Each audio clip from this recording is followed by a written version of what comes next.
Good morning, everyone at MCM London. How are you doing? It's a good audience. Hello, everyone at home as well.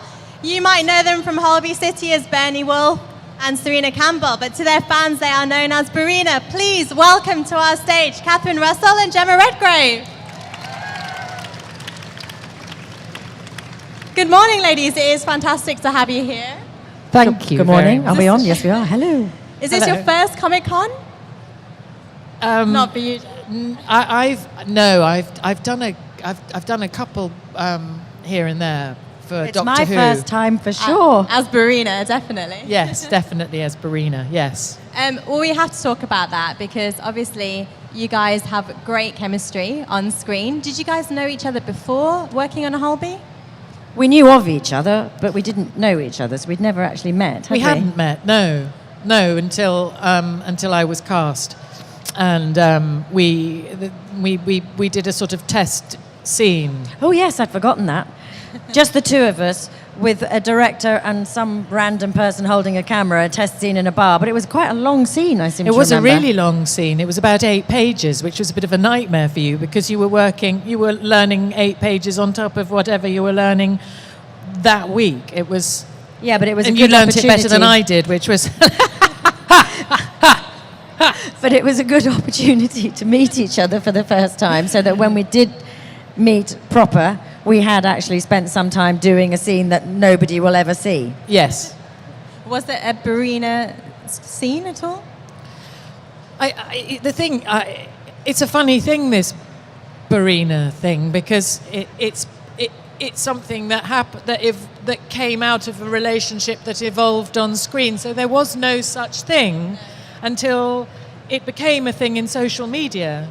What was your first reaction then to that, like hearing that about that ship name? Did you even know what a ship was? I didn't, and although the Barina was created by you, really, not by us, we did know though that because they had asked us how we felt about playing lovers, to which we both went, well, yes, but also how strange in, what was it, 2015? Yes. In this day and age to even ask us. I mean, they wouldn't have asked us if they'd said, how would you feel about having a relationship with this male actor? I wouldn't have been asked that. No, it wouldn't have so been how asked. bizarre. And I think we both felt it was a bit... Yeah. Yes, why not? Of course. What a silly, bizarre question to ask, really. So we knew that...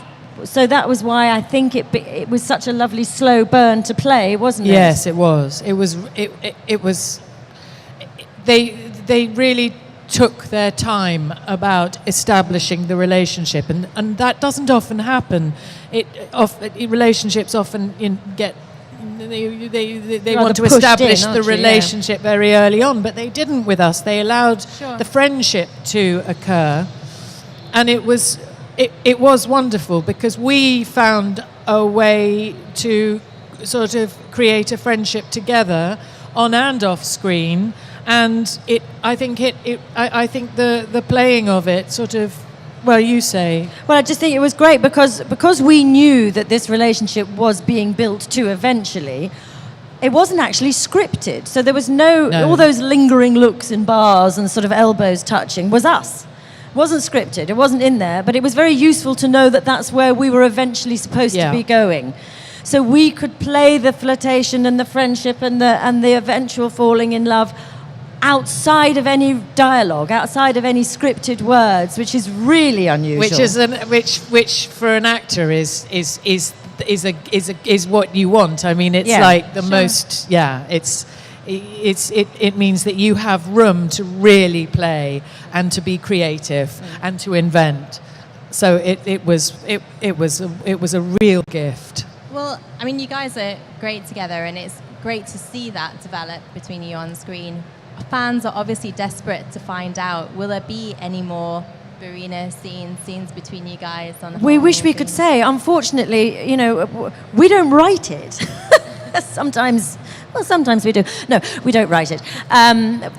So we don't actually know. We just, somebody else is pulling the strings, and we come and play whatever we're given. But you never know. We're hoping. But obviously playing the friendship seems to come naturally for you. How was it playing surgeons together? Were you squeamish about anything at all? You go. I'm not squeamish at all. You. No, no. My friend here takes an unholy delight in all things blood, guts, and gore. I get squeamish about bones sticking out of legs. That takes me a bit of time to acclimatise to. I have to sort of go through a decompression with it before I can get close to it. But the thing is, the prosthetic team at Holby are absolutely incredible. They are true artists, and so everything that they create is completely lifelike. And we have surgeons, wonderful NHS surgeons who come in and advise us and help us, and they always comment about the prosthetics. They say they wish that they could get them for their students sometimes. Although they are quite easy to sort of ignore, aren't they? Because half the time, if you see a heart beating or some blood spurting out, there'll be some nearly always gorgeous girl, aren't they? Beautiful girls. Absolutely extraordinarily beautiful women hiding under a table, pressing something so that some blood squirts up. So as long as if you're feeling squeamish, you'll just vaguely look under the table, you'll be okay. Well, we're going to give you guys a chance to ask a question in just a moment, but we cannot come to Comic-Con without mentioning Doctor Who, and lots of people are going to know you as Kate Stewart, Jemma. Yes. Were you aware of your sort of position in Doctor Who lore before you started in that role? I was aware of... I grew up with Doctor Who, like so many people of my generation, and I was aware of the Brigadier. I was very aware of the Brigadier. I loved Doctor Who. I don't think I missed an episode for about 5-6 years, and then Wow. you during your teens you sort of you gravitate towards other things, and then I came back to it later on with my children. But I wasn't aware that it was such a profoundly...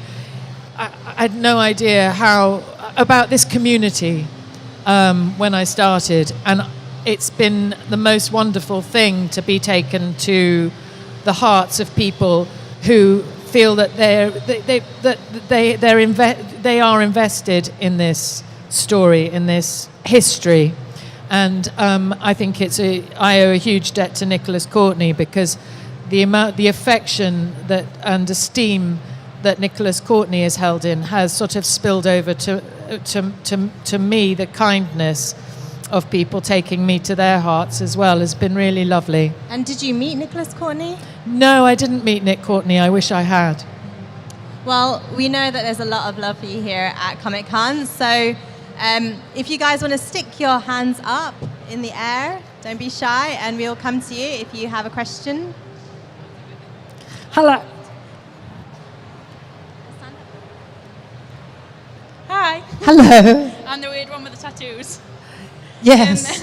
I just wanted to know how... Will you speak into the microphone? Sorry. There you go, there you go. When you're working together, who messes up more?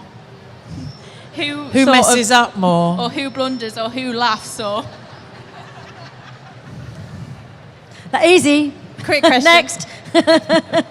Gemma's laugh is renowned throughout the industry and keeps us all going. I mean, you don't mind me saying you can hear it all around the building. It is the most... There we go. It's just the greatest laugh ever. One more question over here.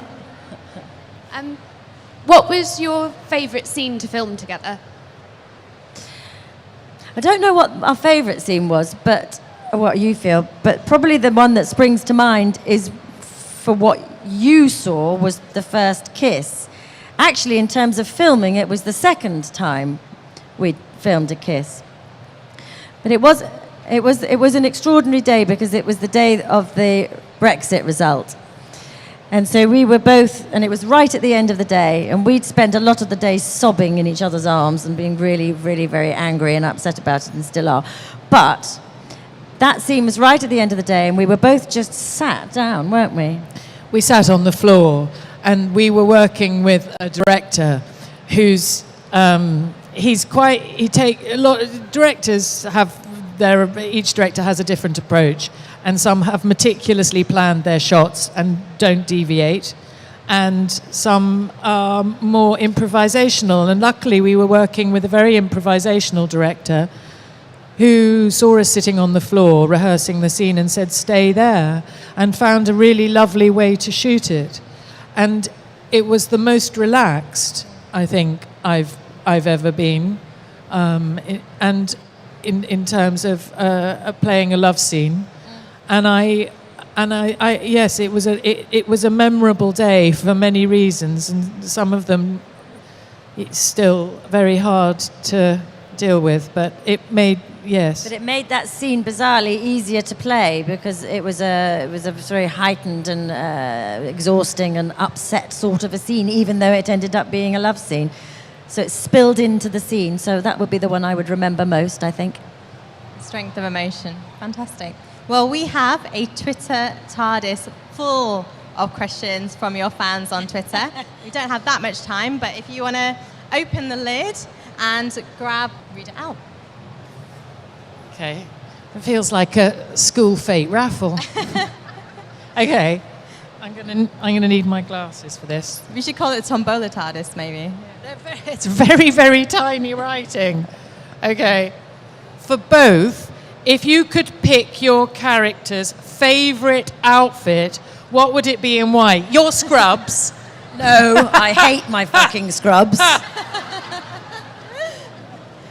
No, not my scrubs. You look lovely in everything you wear. I don't know. I hate all of mine. No, anyway, moving on. I like my pink coat. Oh yes, I'll have your pink coat. I'm very, very fond of my pink coat. That's from #inspired_scrib, sort of scrub with an I. This is from Vegan Goth. It's a question for Catherine. On a scale from 1 to 10, how weird is it that you're a guest at Comic-Con? That'd be a 10. But a very happy 10. Glad to hear it. Shall I do another one? Okay. Okay. #RainbowSky71 says, if you could play any character in a movie of your choice, who would you choose and why? If I could do a what? What? If you could play any character in a movie of your choice, who would you choose and why? Okay, I can't pin it down straight off the top of my head, but I do love a baddie. Yeah, more fun to be bad. I'll pretend I'm young. I don't know, Sally Bowles, I guess. Sally Bowles! That'll be fun. Oh, yes. This is one for you. Okay. Jesus, I feel about 90. Would you like to borrow my glasses? No, I'm not that old. With the same age? I say that quickly because she'll hit me on the... what is the quality... This is you. What is the quality she admires most about her character, Kate Stewart, in Doctor Who? The quality I most admire about Kate Stewart is her... I think where I connect with Kate Stewart is I completely empathise to the bottom of my, to the middle of my bones with her deep love and huge pride in her father. Fantastic. Do you guys want to pull out one more question each? This is a long one. I have to read them quietly before, because I'm being dyslexic. I'll screw it up otherwise. Okay, shall I do mine first? Yes. @fictionallover says, really random question, but what would #Barina's ideal date night, what would be #Barina's ideal date night in? As long as there's Shiraz, I don't think Serena would care where she was. Yeah, it's got to be a bottle of red wine for you and a malt whiskey for me and a packet of fags.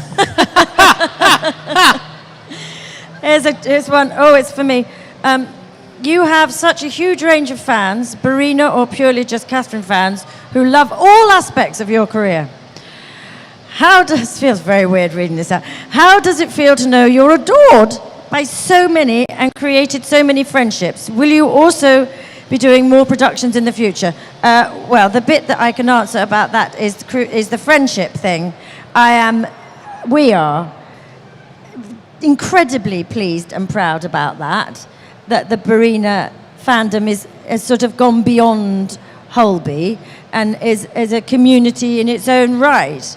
And I hope will continue to be a community in its own right for a long time to come. So that's the thing that I would, wouldn't you say? Yeah. Well, that's a great way to end it, I think. That's a lovely sentiment. Thank you very, very much for entertaining us this morning. It was great to have you both. I hope you're back. Pleasure. Please Pleasure. give it up for Jemma Redgrave and Sue Nicole. Thank you.